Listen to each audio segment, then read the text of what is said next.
Linda, what is your leadership role in our community? My leadership role has been varied. I guess the most significant leadership role I've had is I recently served on City Council for 4 years. I served as Mayor Pro Tem the last 3 years. Presently I serve on the chair of the Historic Trust Board, and I serve as the chair of the Vancouver's Downtown Association Board. And then my real life, my day job is executive director of Divine Consign, which is a nonprofit consignment store located on Main Street. In that capacity, I serve on different committees in the community to, just lend my voice to issues that are happening. Yeah, I looked up Divine Cosign and it said that Divine Cosign has donated over $2 million to nonprofits in Clark County. Yeah. That is incredible. Yes. We started out as a pop-up holiday shop in 1997, and we evolved to this 10,000, or probably all now, total about 16,000 square feet of business. And it's operated by volunteers 6 days a week. So it's pretty amazing, all of the work the volunteers have done. And some of those volunteers have been here all 16 years of full time. So it's a great cadre of mostly women. We find that not many men enjoy moving a couch more than 2 or 3 times. So it's mostly women, and they just do a fabulous job. And that we talk about the over $2 million that we've given to a wide variety, over 230 nonprofits in our region. But also along with that, then comes the dollars that we've sent out into the community this way, selling people's furniture through consignment. So we have really found a niche, and really have feel like we provide a good service to our community. Why is it important to have women in leadership positions? Oh, there's just been so much written about that lately. I think that, way back, I don't know how many years ago, when they first brought out the book about man is from Venus and woman's from Mars, or whatever, man was from Mars, woman was from Venus. I think we started really taking a look and recognizing how women approach problems in a different way, have a wider circle of what we bring into, or when we make a decision of our different viewpoints.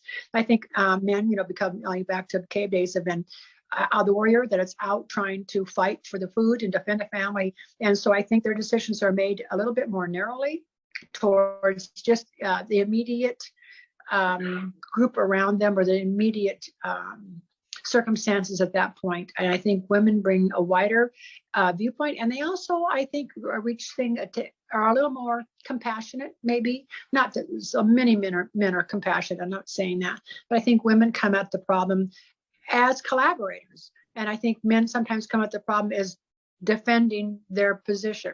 And so I think that has made a difference. I think that's part of what's important. And I think also the necessity that other younger girls see that women can do anything.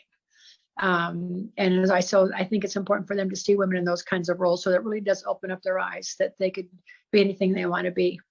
Who is a woman who has inspired you personally? Of course, what every woman says, it's my mother. And I would say the same thing.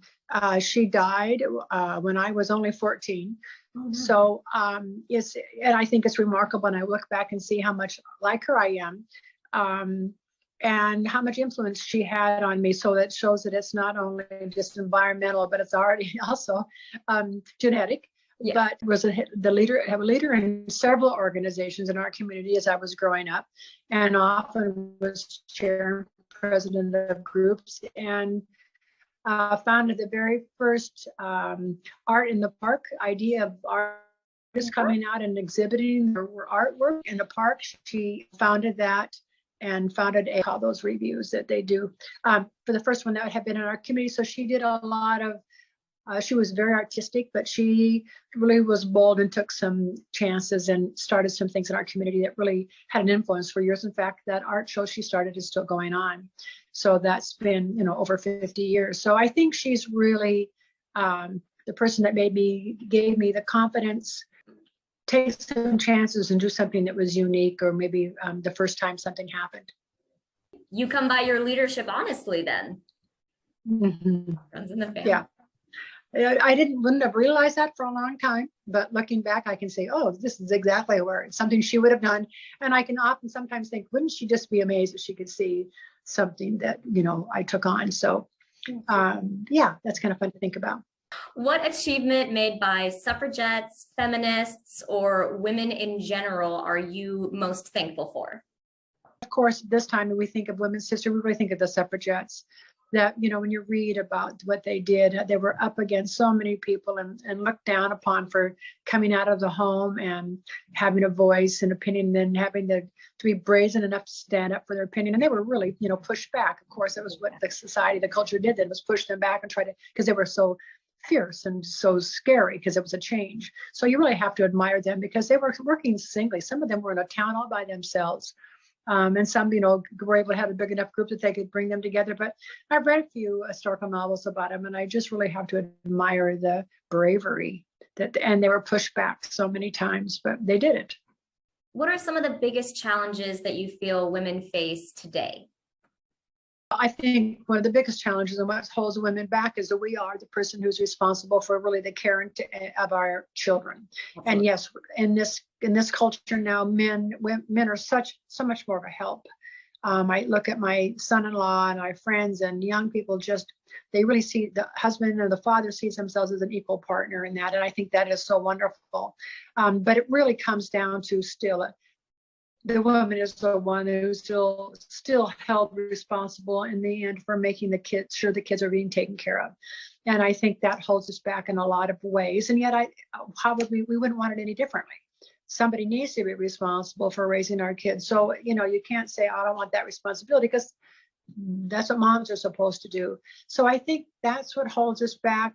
And I think there's a part of our culture that I experience that men are, not all men, I'm generalizing again. Oftentimes men are more comfortable problem solving with other men. There's a little bit higher trust level there. And I don't think they do any of it intentionally, but I think sometimes they have a harder time being convinced by a woman than they are by a man. And I think women can overcome that. But it's harder. There's just a natural thing. And I think women also do the same thing. When a man gives his opinion or says, these are my experiences, and they speak, people tend to think, even women tend to go, oh, well, women can overcome that. But I think it takes some work. And of course, like I said, all men are different. Some men wouldn't even think anything like that. But I think generally in our culture, you still see some of that.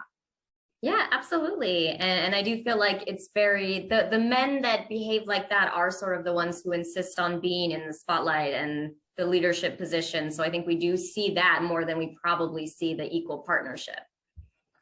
Mm-hmm. Why do you think we need Women's History Month? Women are honored always. We have, Mother's Day and all kinds of things. But I think it's just nice to stop and have people reflect on what women have accomplished, and that they've had to, it's been such an effort. It hasn't been easy, but they've tried to accomplish, although men accomplish things that are very challenging also. But I think it's just nice to stop and think about what women have contributed. I just think it makes us all feel a little stronger. And I think it makes us all feel a little more bonded together, that we are part of something that's recognized. Okay, this is the very last question. Linda, what is one way you will be honoring strong women during this month? I think in a way I honor strong women by working with such strong volunteers that make such a commitment and to serve our community. That's part of it, but that's something I do every month. So I haven't really thought about anything. Maybe I should choose a novel to read that would kind of honor that. Well, I can suggest Iron Jawed Angels. Have you ever seen that? Oh, no. No, it's a retelling. It's an entertaining retelling of the story of the suffragettes. Oh, okay. Well, thank you. Now I have something I can do. Well, you'll be honoring strong women anyways, just by going out and being the leader that you are. Well, thank you.